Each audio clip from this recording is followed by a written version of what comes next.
नमस्कार दोस्तों, स्वागत है आप सभी का नए वर्ष के हमारे इस पहले वीडियो में। आप सभी को नव वर्ष की खूब सारी शुभकामनाएं। CGPSC previous year question series में हमने पहले बुद्धिज़्म और जैनिज़्म पढ़ा था। सिंधु घाटी सभ्यता पढ़ी पहले वीडियो में। दूसरे वीडियो में हमने भारतीय चिंतन या दर्शन परंपरा को समझा था। आज ये हमारा तीसरा वीडियो है। जैसा हमने देखा था कि सिंधु घाटी बौद्ध और जैन धर्म से करीब 20 सवाल थे, आपके भारतीय दर्शन परंपरा से करीब 22 सवाल थे पिछले 10 सालों में, और बाकी जितने भी टॉपिक बचे उसमें आप गिनेंगे अभी तो ज़्यादा से ज़्यादा 15-16 सवाल ही हैं। तो आप समझ लीजिए इसीलिए प्रीवियस ईयर क्वेश्चन का महत्व होता है कि सबसे पहले आपको दर्शन परंपरा पढ़ना है, उसमें भी शंकराचार्य और चारवाक को ज़्यादा पढ़ना है। उसके बाद फिर आपको बौद्ध धर्म पढ़ना है, जैन धर्म पढ़ना है, सिंधु घाटी पढ़ना है, और उसके बाद जब आपका समय बचेगा तो फिर आपको एंशिएंट इंडियन हिस्ट्री के बाकी टॉपिक्स को पढ़ना है। और उसमें भी जो टॉपिक आप ये प्रीवियस ईयर सवाल देख लीजिए, जैसे किताबों के बारे में ज़्यादा आ रहा है सवाल, वो आपको ज़्यादा ध्यान देना है। इसके अलावा राजाओं के कालानुक्रम के बारे में आ रहा है, विदेशी यात्रियों के बारे में आ रहा है। तो जिसके बारे में सवाल आ रहा है उसको आपको ज़्यादा ध्यान देना है। चलिए आज की सीरीज़ हम प्रारंभ करते हैं। पहला सवाल हमारा ये है कि निम्न का सही मिलान कीजिए। हाँ, एक चीज़ और कि आप जैसे जानते हैं हमारा अप्रोच केवल ये नहीं रहता कि हम सवालों को हल कराएं, वो तो आप कहीं भी प्रीवियस ईयर सवाल से देख लेंगे। पहली चीज़ हम ये देखते हैं कि सवाल का सही उत्तर क्या है। दूसरा काम हम ये करते हैं कि आगे मतलब अगला जो एग्ज़ाम आपको दिलाना है उसमें कैसे सवाल आ सकते हैं। तो हमारा फोकस मेन ये है, जैसे पुरा पाषाण काल, मध्य पाषाण काल, नव पाषाण काल और ताम्र पाषाण काल। अगर आप सीधा सीधा स्थल देखेंगे तो नव पाषाण काल का जो मुख्य स्थल है वो है बुर्जहोम। अगर हम पुरा पाषाण काल देखेंगे तो वो मेन मिलता है सोहन नदी घाटी क्षेत्र में। मध्य पाषाण काल अगर हमारे देखेंगे तो वो भीमबेटिका में है। नव पाषाण काल बुर्जहोम में है और ताम्र पाषाण काल बनास घाटी में है। अब हम समझते हैं कि ये जो पाषाण काल हैं इनको हम बांटते कैसे हैं। देखिए, ये जो है पेलियोलिथिक एज मतलब इसको बोलते हैं पुरा पाषाण काल, मेजोलिथिक एज मतलब मध्य पाषाण काल, और नियोलिथिक एज मतलब नव पाषाण काल। पूरा पाषाण काल को भी हम 3 भाग में बांटते हैं। जैसे आप ट्रेन में जाते होंगे ना, तो एक लोअर बर्थ होती है, फिर एक मिडिल बर्थ होती है, फिर एक अपर बर्थ होती है, आपको पता होगा। तो उस हिसाब से हम लोग क्या करते हैं कि मतलब ट्रेन में एक लोअर, मिडिल, अपर, तो हम क्या करते हैं पूरा पाषाण काल को भी 3 भाग में बांटते हैं। जो निम्न पूरा पाषाण काल वो सबसे पहले आता है, वो उसमें क्या है कि क्रूड स्टोन, बोन टूल मतलब हड्डियों के औजार, इनका यूज़ होता था। जैसे आप ये देख लीजिए, इंसान वहाँ के ऐसे होते थे। मध्य पुरा पाषाण काल में आपके जो हथियार हैं वो फाइन हुए, थोड़ा थोड़ा, ये देखिए थोड़ा फाइन हो रहे हैं ना, अगर आप समझेंगे तो हथियार थोड़े नुकीले हुए। इसके अलावा आग का आविष्कार हुआ। आग आई तो फिर कुक्ड फूड आए, मतलब आग में फिर हम मांस जला के खाने लगे। उसके बाद जो अपर पेलियोलिथिक उच्च पुरा पाषाण काल है, उसमें क्या है कि ये केव आर्ट आए। केव मतलब गुफाओं में जो इंसान चित्रकारी करने लगा वो होने लगा। फिर मध्य पाषाण काल, ये देखिए चित्र देखेंगे तो ये 30,000 से 14,000 BC तक, ईसा पूर्व तक। अब 14,000 से 11,700 तक अगर हम देखेंगे तो ये है मीज़ोलिथिक पीरियड। इसमें मेन विशेषता थी माइक्रोलिथ की। माइक्रोलिथ ये है आपका, मतलब ये भी छोटे छोटे औजार थे। उसके बाद फिर नव पाषाण काल आया। इसमें हम एग्रीकल्चर का मतलब कृषि जो है वो नव पाषाण काल में चालू हुई। और कृषि आई तो आपको अनाज रखने के लिए पॉटरी चाहिए, तो ऐसे ये जो पॉटरी है ना, पॉटरी मतलब बर्तन, उसका आविष्कार हुआ। ये करीब 3300 ईसा पूर्व तक था। तो ये टाइम लाइन है, मतलब आपको कम से कम ये तो पता रहना चाहिए कि पहले ये आया, फिर ये आया, फिर ये आया। फिर से अगर हम देखें तो प्री हिस्टोरिक कल्चर में पिलियोलिथिक जो है 2 मिलियन ईसा पूर्व से चालू हुआ। इसमें अलग अलग वो है, मतलब बस आपको ये पता रहना चाहिए कि पहले कौन आया, मतलब ईयर अलग अलग रहता है। जो मध्य पाषाण काल है वो करीब 10,000 ईसा पूर्व से 8,000 है। जो नव पाषाण काल है वो 8,000 से 4,000 है। ये जो चालकोलिथिक एज है, चालकोलिथिक मतलब ताम्र पाषाण, ये 4,000 से 1,500 ईसा पूर्व है। इसी समय आपका सिंधु घाटी का काल भी है अगर आप ध्यान देंगे ताम्र पाषाण में। और उसके बाद आयरन एज है 1,500 ईसा पूर्व से 600 ईसा पूर्व। अब सवाल आपको फंसा सकता है, बोलेगा कि मध्य पाषाण काल में लोहे का मिले। भाई जब आयरन एज अगर 1,500 ईसा पूर्व में आ रही, मतलब आयरन ही जब आप 1,500 में खोज रहे, मध्य पाषाण में कहाँ से आयरन मिलेगा? तो ये पता रहना चाहिए। अगली चीज़ जो आपको पता रहना चाहिए, ये चित्र आप ध्यान से देख लीजिए। इसमें नीचे ना साइन दिया है, जैसे पेलियोलिथिक मतलब पूरा पाषाण कालीन के लिए ये वाला चित्र है, नियो के लिए ये बनाया है, मेगालिथिक के लिए गोल बनाया है, अर्ली विलेज के लिए ऐसा चिन्ह बनाया है, जैसे इमाम गांव में ये बना है, ये अर्ली विलेज है, पुराने गांव हैं। और मॉडर्न सिटी तो आपको पता ही है, उसकी ज़रूरत नहीं है आपको। तो ये जो भीम बेटिका है ना, ये पूरा पाषाण मतलब पूरा पाषाण कालीन स्थल है और सब में आता है वो। मध्य पाषाण भी उसमें अवशेष है, नव पाषाण के भी अवशेष हैं। ये जो बुर्ज होम है देखिए, नव पाषाण मेहरगढ़, यहीं आपको चावल या अनाज का सबसे पहला साक्ष्य मिलता है, यूनेस्को की हेरिटेज लिस्ट में भी है। यह भी आपका नव पाषाण काल का क्षेत्र है। कोल्डी हवा, महगरा, चिरांद, चिरांद में भी चावल का मिलता है, ये भारत में है। उत्तर पूर्व में देखो डाउजली हेडिंग, तो ये आपको ना पता रहना चाहिए। यहाँ पय्यमपल्ली करके है नवपाषाण कालीन स्थल, और ब्रह्मगिरी करके है मेगालिथिक। मेगालिथिक मतलब वो जो बड़े बड़े पत्थरों का युग था ना, यहाँ मतलब पत्थर बना देते थे, कब्र के ऊपर बड़े से पत्थर रख देते थे, महापाषाण बोलते थे, तो वो है मेगालिथिक। तो आपको ना ये आदि चलनूर, यह भी मेगालिथिक है। तो जो भी एरिया है ना जहाँ के, वो आपको पता रहना चाहिए। मेन चीज़ ये आपको मैं PDF टेलीग्राम चैनल में डाल दूंगा, ये मैप आप ध्यान से देख लेना कि कहाँ पे कौन सा एरिया है। मेन चीज़ ये होती है।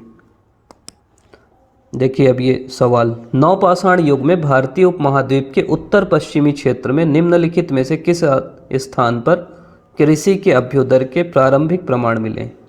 अब बता भी दिया कि भारत के उत्तर पश्चिम में है, तो मेहरगढ़ जो है भारत के उत्तर पश्चिम में। अभी हम लोग देखे भी, देखो जैसे मैप से अगर आपको पता है ना कि मेहरगढ़ है, आपको ये पता भी नहीं है मुंडीगक, दम्ब, सादत, कुछ नहीं पता आपको, सुने, मैं भी पहली बार नाम सुना हूँ, तो भी आप उत्तर तो पा सकते हो। अगर मेहरगढ़ के बारे में आपको पता करना है तो ये बोलन नदी के किनारे अभी पाकिस्तान में है, 250 हेक्टेयर में है, और इसको संरक्षित किया गया है यूनेस्को के द्वारा। बाकी जानकारी आप यहाँ से देख सकते हैं। ये तो बहुत मज़ेदार सवाल है, PSC भी कभी कभी बिल्कुल बोनस देता है, फिर भी अब आया है तो हम समझ लेते हैं।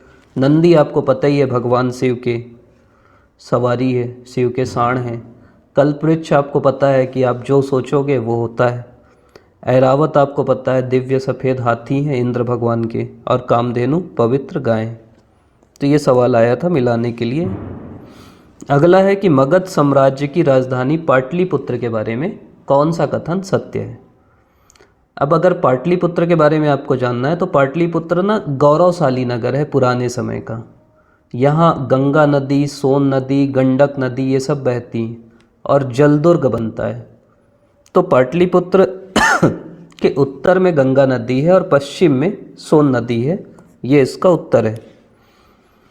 अगर आपको और ज़्यादा जानना है तो जो सम्राट अजातशत्रु के उत्तराधिकारी थे उदयन, ये पहला वंश था हर्यक। हर्यक में पहले राजा थे बिंबिसार, उनके पुत्र थे अजातशत्रु। बिंबिसार को मार के अजातशत्रु राजा बना, अजातशत्रु को मार के उदयन राजा बना था, इसीलिए इस वंश को पितृहंता वंश भी बोलते हैं। तो जो उदयन थे उन्होंने अपनी राजधानी, पहले राजगृह थे, वहाँ से पाटलिपुत्र किया था। चंद्रगुप्त मौर्य ने भी यहीं साम्राज्य स्थापित किया था, चाणक्य उनके सेनापति थे और पाटलिपुत्र को राजधानी बनाया था। बाद में शेरशाह सूरी जो था 1538 से 45 तक दिल्ली मतलब भारत का सुल्तान था, वो भी पाटलिपुत्र को पुनर्जीवित करता है। और ये वर्तमान में पटना जो है उसी को पाटलिपुत्र बोलते हैं। यहीं से थोड़ा सा अगर आपको समझना है तो भारत में क्या है, 16 महाजनपद थे, जिसका जैन धर्म में भी जिक्र है और उस समय के जो तत्कालीन ग्रंथ हैं उनमें जिक्र है। तो 16 महाजनपद का नाम आ सकता है आपसे, या एरिया पूछ सकता है, जैसे कंबोज और गंधार जो थे उत्तर पश्चिम में है, एकमात्र देखो अस्मक जो है दक्षिण में, बाकी अलग अलग कुरु, पंचाल, कोसल, मल्ल, वज्जी, काशी, अंग, मगध, वत्स, चेटिया, अवंती, मत्स्य, सूरसेन। तो ये ऐसा पूछ सकता है कि इनमें से कौन महाजनपद नहीं था, ज़्यादा से ज़्यादा ये पूछ सकता है। दूसरा ये पूछ सकता है कि महाजनपद की राजधानी क्या थी, जैसे अंग कर्ण का नाम आप सुने होंगे, अंगराज कर्ण, उनकी राजधानी चंपा थी। अभी तो ये इतना इम्पोर्टेंट नहीं है, देख सकते हो आप, अभी मुंगेर के आसपास है ये। मगध जिसकी राजधानी पहले राजगीर थी, बाद में पाटलिपुत्र बनाए। काशी तो काशी राजधानी थी, वत्स की राजधानी कौशाम्बी थी। ऐसा करके ये पूरी लिस्ट मैं आपको दे दिया हूँ, आप देख सकते हो, मतलब आपकी क्षमता के ऊपर है, याद अगर कर सकते हो तो कर लेना। अगला सवाल है कि कौटिल्य के अर्थशास्त्र के अनुसार मौर्यकालीन न्याय व्यवस्था में निम्नलिखित न्यायालय अस्तित्व में थे। कौटिल्य के अर्थशास्त्र के हिसाब से जैसे अभी दो न्यायालय होते हैं, एक होता है दीवानी सिविल कोर्ट, उस न्यायालय को कौटिल्य बोलता था धर्मस्थी न्यायालय। धर्मस्थी न्यायालय में सिविल मामले जैसे विवाह के, तलाक के, ये सब मामले आते थे। दूसरा जो अभी क्रिमिनल कोर्ट है जिसको हम बोलते हैं फौजदारी, उसको कौटिल्य बोलता था कंटक शोधन, जिसमें मैक्सिमम मामले आते थे जो हत्या के, चोरी के, डकैती के। तो इसका उत्तर हो जाएगा कि न्यायालय धर्मस्थी और कंटक शोधन थे।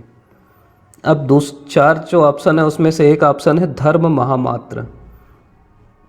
इसकी नियुक्ति हमारे अशोक करते हैं। उनका जो 5वां शिलालेख है उसमें बोलते हैं कि नैतिकता के लिए मैं एक अधिकारी बनाया हूँ। धर्म से आप समझ भी रहे, धर्म महामात्र मतलब धर्म की स्थापना के लिए, नैतिकता के लिए इस अधिकारी की नियुक्ति की गई है।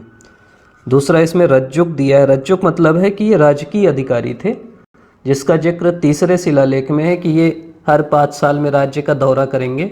और अभी जैसे कलेक्टर होते हैं ना, जिलाधीश जो पूरे जिला को संभालते हैं, वैसे ही रज्जुक उस जमाने में थे। ये भी अशोक के काल में थे। और यहाँ से सवाल अगर आपसे पूछ सकता है तो वो ये पूछ सकता है कि सप्तांग क्या है। कौटिल्य सप्तांग बोला कि राज्य के 7 अंग होते हैं। राजा को स्वामी बोला, अमात्य, जनपद, दुर्ग, कोष, दंड और मित्र। तो जैसे 7 अंग हैं, ये राज्य के 7 महत्वपूर्ण अंग हैं, ये आपको याद रख सकते हैं क्योंकि पूछ सकता है। अगला क्या है कि वो थोड़ा थोड़ा ये पूछ सकता है, जैसे मेगास्थनीज जो है वो इंडिका किताब लिखता है। क्या होता है, चंद्रगुप्त मौर्य जब राजा बनता है तो वहाँ से सेल्यूकस निकेटर इनके ऊपर आक्रमण कर देता है। उस सिकंदर का सेनापति होता है, वो हार जाता है, तो वो अपनी बेटी का विवाह कर देता है चंद्रगुप्त मौर्य से। अब अपना दूत भेजता है मेगास्थनीज को, जो इंडिका नाम की किताब लिखता है। वो किताब अभी नहीं मिलती हमको, लेकिन उसके रेफरेंस मिलते हैं कि कोई लेखक लिखा कि इंडिका में ये लिखा था। तो इंडिका जो मेगास्थनीज की है उसमें वो बताया कि भारत में उस समय 7 कास्ट थे। इसके अलावा भारत में स्लेवरी नहीं थी, मतलब गुलाम प्रथा नहीं थी। मनी लेंडिंग नहीं थी, मतलब उधार नहीं दिया जाता। ये सब तो इतिहासकार बोलते हैं कि भाई राजमहल में लिख रहा था, भाषा भी नहीं जानता था तो कुछ भी लिख दिया है, क्योंकि गुलाम प्रथा तो थी। उधार तो भाई आज देते हैं, उस समय तो देंगे ही। कौटिल्य की किताब अर्थशास्त्र है, ये ना किताब आता है इसलिए मैं लिख दिया हूँ। हेमचंद्र एक विद्वान थे, उनकी किताब का नाम है परिशिष्ट पर्वन। इसमें चंद्रगुप्त मौर्य जैन धर्म में कन्वर्ट हो जाते हैं, तो उसकी कहानी है कि कैसे वो कन्वर्ट हुए। उसके बाद फिर जातक कथा उसी समय है। उसके अलावा वज्जिका हैं, बुद्धिस्ट टेक्स्ट हैं जैसे दीपोसम, महावसम। विशाखा दत्त की किताब है मुद्रा राक्षस। इसके अलावा बरबरा में गुफा लेख है जिसमें पता चलता है कि अशोक जो है आजीविकों को भी सपोर्ट देता था। तो इन सब से हमको मौर्य इतिहास के बारे में जानकारी मिलती है। ये मैं बस इसलिए बता दिया क्योंकि मौर्य से एक सवाल आ चुका है, तो कुछ और आ सकता है, वो ये आ सकता है। अगला है कि निम्नलिखित में से कौन सा शासक वर्ण व्यवस्था का रक्षक कहा जाता है। देखिए वही है, यहाँ क्लियर दिख रहा है, लेकिन हो सकता है मिररिंग में आप लोग को थोड़ा ढंग से ना दिखे, इसीलिए मैं बोल भी रहा हूँ साथ साथ, और आप पीडीएफ साथ साथ पढ़ भी सकते हैं। तो कहानी अगर आपको पता हो, अशोक ने बौद्ध धर्म अपनाया, पूरी दुनिया में बौद्ध धर्म को प्रसारित किया। इससे क्या हुआ कि उस समय जो ब्राह्मण धर्म वाले थे, ब्राह्मण मतलब जो हिंदू धर्म के थे, उनको ये लगा कि यार ये तो सबको बौद्ध बना रहा है और हिंदू धर्म बिल्कुल नीचे गिर रहा है। तो पुष्यमित्र शुंग जो मौर्यों का सेनापति था, उसने क्या किया कि मौर्य का जो अंतिम राजा था उसकी हत्या कर दी। अंतिम राजा का नाम था वृहद्रथ। 185 ईसा पूर्व में पुष्यमित्र सिंह सेना के सामने उसका क्या बोलेंगे गला अलग कर दिया तलवार से और खुद राजा बन गया, और ये बोला कि देखो ये बौद्ध हैं, ये हिंदू धर्म को ख़त्म कर रहे हैं, मैं हिंदू धर्म को फिर से स्थापित करूँगा। तो इसका वर्ण व्यवस्था को स्थापित करूँगा, जो भी हिंदू धर्म में लिखा हुआ है वो सब फिर से लेके आऊँगा। इससे और सवाल ये आ सकता है कि पतंजलि इसके पुरोहित थे पुष्यमित्र शुंग के, इन्होंने ही अश्वमेध यज्ञ कराया। इसके अलावा इसके समय एक हेलियोडोरस जो यवन राजदूत था, उसने बेसनगर या विदिशा में गरुण स्तंभ स्थापित किया। गरुण मतलब भागवत धर्म का प्रतीक है, और ये ब्राह्मण धर्म का पुनर्जागरण। ब्राह्मण धर्म मतलब जो हिंदू धर्म था वो। अगर आपको एक वंशावली समझना है तो सबसे पहले हर्यक वंश था, उसके बाद एक वंश आया जिसको बोलते हैं शिशुनाग वंश, फिर तीसरा वंश आता है मौर्य,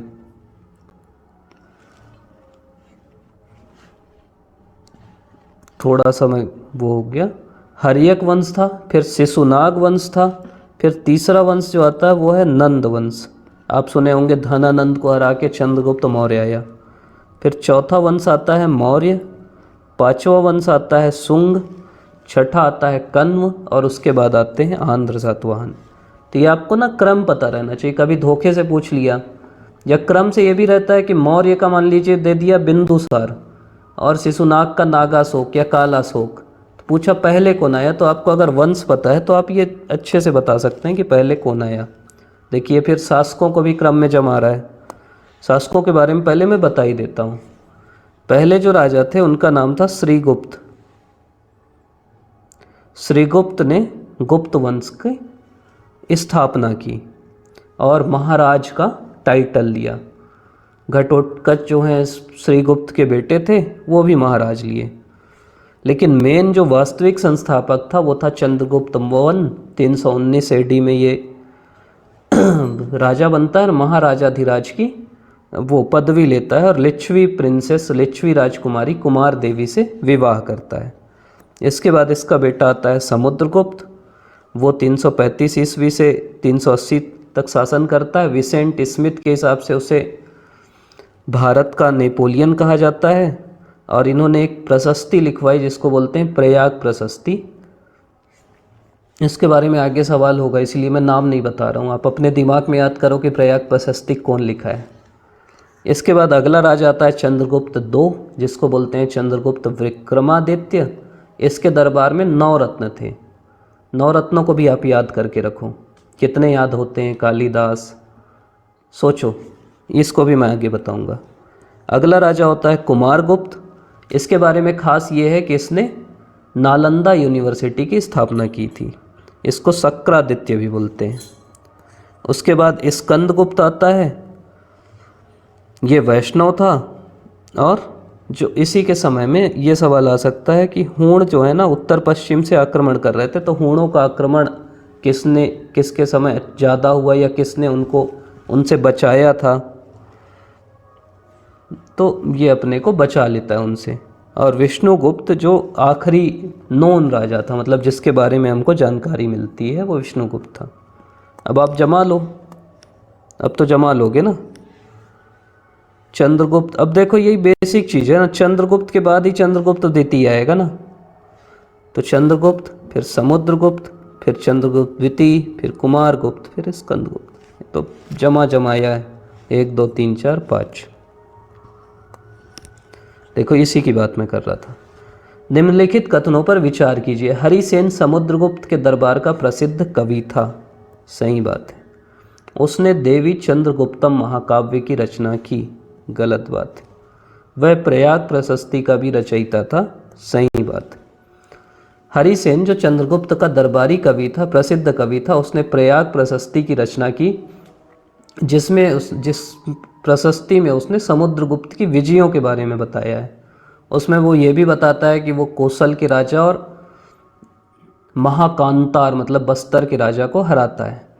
तो प्रयाग प्रशस्ति का रचयिता यही हरिसेन था और प्रयाग में ये लिखी गई। उसी में आगे चल के अकबर भी अपनी प्रशस्ति लिखवाता है। इससे हमको दो चीज़ समझ में आती। पहला तो ये देवी चंद्रगुप्तम के रचयिता कौन थे, और सवाल अब ये आ सकता है कि बाकी जो पुस्तकें हैं उस काल में उनके रचयिता कौन कौन थे।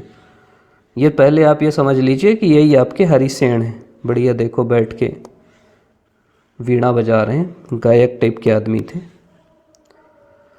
अब ये देख लीजिए कौन सी किताब किसने लिखी। जैसे पाणिनि की किताब है अष्टाध्यायी, पतंजलि की किताब का नाम है महाभाष्य, हर्षवर्धन की किताब का नाम है नागानंद, एक किताब उनकी रत्नावली भी है। उसके अलावा शूद्रक की किताब का नाम है मृच्छकटिकम, जयदेव की किताब का नाम है गीत गोविंद। तो ऐसे जो मेन है ना, विशाख दत्त ने लिखी मुद्रा राक्षस, कल्हड़ की किताब है राज तरंगिणी, सेमदेव ने लिखी कथा सरित सागर। तो जो मेन है ना, भास ने लिखी स्वप्न वासव दत्ता, अश्वघोष की किताब है बुद्ध चरित। अश्वघोष का हम पहले भी जिक्र किए थे, जो चौथी बौद्ध संगीति में डिप्टी था, मतलब उपाध्यक्ष था। भास की स्वप्न वासव दत्ता। भरत मुनि ने लिखी नाट्य शास्त्र। कालिदास की तो बहुत सारी किताब हैं, अभिज्ञान शाकुंतलम, विक्रमो सूर्यम, रघुवंशम। अमर सिंह की किताब का नाम है अमर कोश। आर्यभट्ट ने सूर्य सिद्धांत और आर्यभट्टीय लिखा। विष्णु शर्मा जो हैं उन्होंने पंचतंत्र लिखा। इसके अलावा कामंदक की किताब का नाम है नीतिसार। रवि कीर्ति जो हैं उन्होंने ऐहोल प्रशस्ति लिखी। वो चालुक्य राजा पुलकेशिन द्वितीय के कवि थे, उन्होंने ऐहोल प्रशस्ति लिखी। मेगास्थनीज की किताब का नाम है इंडिका, जो हम लोगों ने देखा था। कौटिल्य का नाम है अर्थशास्त्र। एक और कि जो राजा जो अपनी खुद किताब लिखते थे, जैसे हर्षवर्धन ने रत्नावली लिखी, प्रियदर्शिका लिखी और नाकानंदा लिखी। तो आपको पता रहना चाहिए, क्योंकि कभी कभी लगता है ना कि ये राजा कैसे किताब लिखेगा, यार बहुत काम था उसका। तो कृष्णदेव राय ने जो किताब लिखी उसका नाम है आयुक्त माल्यद। जहांगीर अपनी किताब खुद लिखता है जीवनी, उसका नाम है तुझके जहांगीरी। और बाबर की किताब का नाम है तुझके बाबरी। बायोग्राफी कुछ लोग लिखे, जैसे बाण भट्ट जो था, जो हर्ष का कवि था, साथ में रहता था, उसने लिखी हर्ष चरित्र। मतलब हर्ष किताब लिखता था भैया, लेकिन अपना जो चरित्र है ना दूसरे से लिखवाया कि भाई तुम अच्छी अच्छी बात लिखो। अबुल फजल लिखा अकबरनामा। चंदबरदाई लिखा पृथ्वीराज रासो, वही बताता है ना कि इतने गज के ऊपर वो बैठा है, मार दो। गुलबदन बेगम ने लिखा हुमायूं नामा और फिरदौसी ने लिखा शाहनामा। अगला है कि निम्नलिखित में से कौन सी वाराह मिहिर की रचना नहीं है। अब अभी पिछला आप अगर ध्यान से सुने होगे ना, अमर कोश लिखा अमर सिंह ने, ये हटा दो, बाकी सब रचना है। पंच सिद्धांतिका भी है, वृहद संहिता भी है, वृहद जातक भी है। इसीलिए मैं उतनी लंबी चौड़ी बुक की लिस्ट आपको बताया कि देखो सवाल आया ना 2-3, तो जहाँ ना इनपुट करने से आपको आउटपुट मिल रहा है वहाँ अपनी मेहनत लगाओ, बाकी जगह मत लगाओ। कालिदास की फिर वही ऋतु संहार, मेघदूत, कुमार संभवम, रघुवंशम, मालविका अग्निमित्रम, अभिज्ञानम, शाकुंतलम, विक्रमो सीरियम। विशाख दत्त की 2 किताब है, मुद्रा राक्षस और देवी चंद्रगुप्तम। वहाँ पे था ना कि उसने देवी चंद्रगुप्तम लिखी है, तो आपको पता रहेगा विशाख दत्त लिखा, उसको एलिमिनेट करो, उत्तर आ जाएगा। वराह मिहिर की वृहद संहिता और पंच सिद्धांतिका, ब्रह्मगुप्त की ब्रह्म सिद्धांत और आर्यभट्ट की आर्यभट्टीयम। इसके अलावा जो मैं आपको बोला था ना नवरत्न याद करो, देखो कितने याद थे आपको। कालिदास, हरिसेन, अमर सिंह, धन्वंतरी जो डॉक्टर थे, काहापन, इनका नाम था काहापनाका, शंकु, वराह मिहिर, वरुचि और विट्ठल भट्ट। तो ये आपको पता रहना चाहिए कि ये भाई 9 जो थे ये रत्न थे, ये काम करते थे। जैसे विट्ठल भट्ट जो थे मैजिशियन थे, कालिदास पोएट थे। अब ऐसा खतरनाक सवाल भी पूछता है पीएससी कि भारतीय यात्रा में फाहियान ने एक अस्पताल का उल्लेख किया, वो कहाँ था भैया? कोई याद नहीं रख सकता कहाँ अस्पताल था, लेकिन अगर आपको ये पता है ना कि पाटलिपुत्र उस समय की राजधानी थी, मेन चीज़ वो आएगा घूमने तो वहीं घूमेगा ना, और वहाँ घूमेगा तो फिर अस्पताल वहीं का देखेगा। तो पाटलिपुत्र का ही उल्लेख करता है वो 402 से 412 तक चंद्रगुप्त 2 विक्रमादित्य के काल में यहाँ आता है। इसी का भाई था वेनसांग, भाई मतलब वहीं से आया था चीन से, वो हर्षवर्धन के काल में आता है।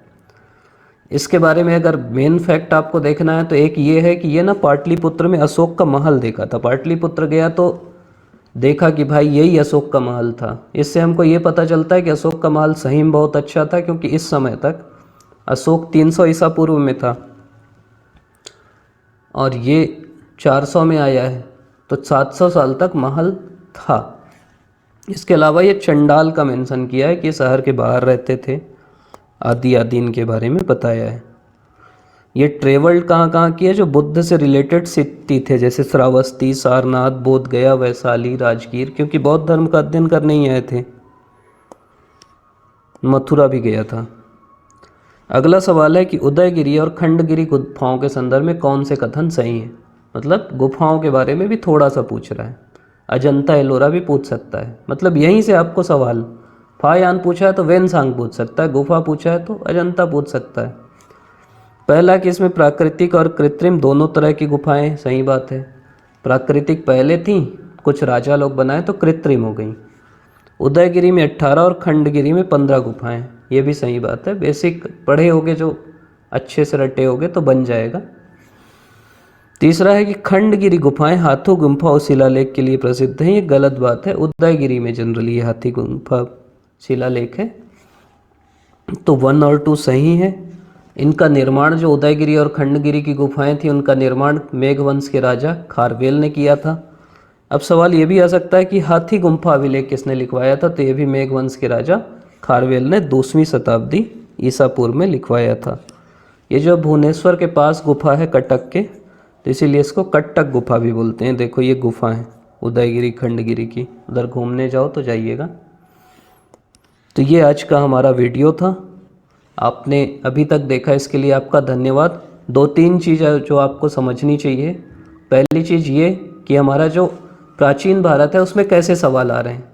सवाल में ना आ रहे हैं कि बौद्ध धर्म से सवाल आते ही है, जैन धर्म से आता है, सिंधु घाटी के स्थान से आता है। इसके अलावा जो भारतीय दर्शन परंपरा, उसमें 6 दर्शन जो हैं आपके, जो मैं बोल रहा था ना कल की उत्तर मीमांसा, उसी को वेदांत बोलते हैं। उत्तर मीमांसा आखिरी है, वहीं पे वेदों का अंत होता है, इसीलिए उसको वेदांत भी बोलते हैं। तो कंफ्यूज मत होइएगा। एक दोस्त फ़ोन करके पूछ रहा था, तो 2 सेम चीज़ है कि भाई उत्तर मीमांसा बराबर वेदांत। वहाँ से सवाल आते हैं। शंकराचार्य आपको थोड़ा सा पढ़ना है, चारवाक थोड़ा सा पढ़ना है, वहाँ वीडियो से आप देख लेंगे। और 6 दर्शन कौन क्या क्या बोला है आपको पता रहना चाहिए। इसके बाद जो ये हमारा आज का सेशन था, इससे आपको समझ में आ गया कि मौर्य वंश से थोड़ा सा फोकस है, गुप्त पे थोड़ा फोकस है, इसके अलावा जो बुक्स हैं और उनके राइटर हैं उन पे फोकस है। तो आपको वहाँ फोकस करना है, ज़्यादा नहीं घुसना है, क्योंकि प्राचीन भारतीय इतिहास हम लोग हिस्ट्री में बीए किए थे। मोटी मोटी किताब आती है, प्राचीन भारतीय इतिहास की केसी श्रीवास्तव किताब आती, पढ़ के आपका दिमाग घूम जाएगा। तो नहीं घुसना है उतना, जो बेसिक है जहाँ से पूछ रहा है बनाइए। अगर ज़्यादा घुस के पूछेगा ना तो ज़्यादा से ज़्यादा 2 सवाल आएंगे इस टॉपिक से पूरे, मतलब 2 सवाल आएंगे और 2 में से आपके कितने बनेंगे? बहुत घुसोगे तो 1 सवाल बनेगा, मतलब गारंटी उसकी भी नहीं है। तो क्यों घुसना भाई, बनना होगा बन जाएगा, गेस कर लेंगे। तो जो मेन टॉपिक है वो पढ़िए, और बाकी फिर जहाँ आपका आउटपुट ज़्यादा है, बुद्ध, जैन, दर्शन, उसको पढ़िए। बाकी आप अभी तक वीडियो देखे, इसके लिए आपका बहुत बहुत धन्यवाद। वीडियो को लाइक करिए, शेयर करिए, सब्सक्राइब करिए, क्योंकि उसी से हम लोग का उत्साह बढ़ता है। आपका पुनः बहुत बहुत धन्यवाद। आपके जो भी सुझाव होंगे या आपको और किसी चीज़ के बारे में वीडियो चाहिए तो आप बताइएगा। आज हमारा प्राचीन भारत ख़त्म हुआ, मध्यकालीन भारत और आधुनिक भारत हम कंप्लीट करेंगे। उसके बाद फिर जो इकोनॉमिक सर्वे, करेंट, ये सब जो बोल रहे थे आप लोग, और जो प्रीवियस ईयर बाकी सब्जेक्ट के भी हैं उनको भी हम लोग ख़त्म करेंगे। पुनः आपका खूब सारा धन्यवाद।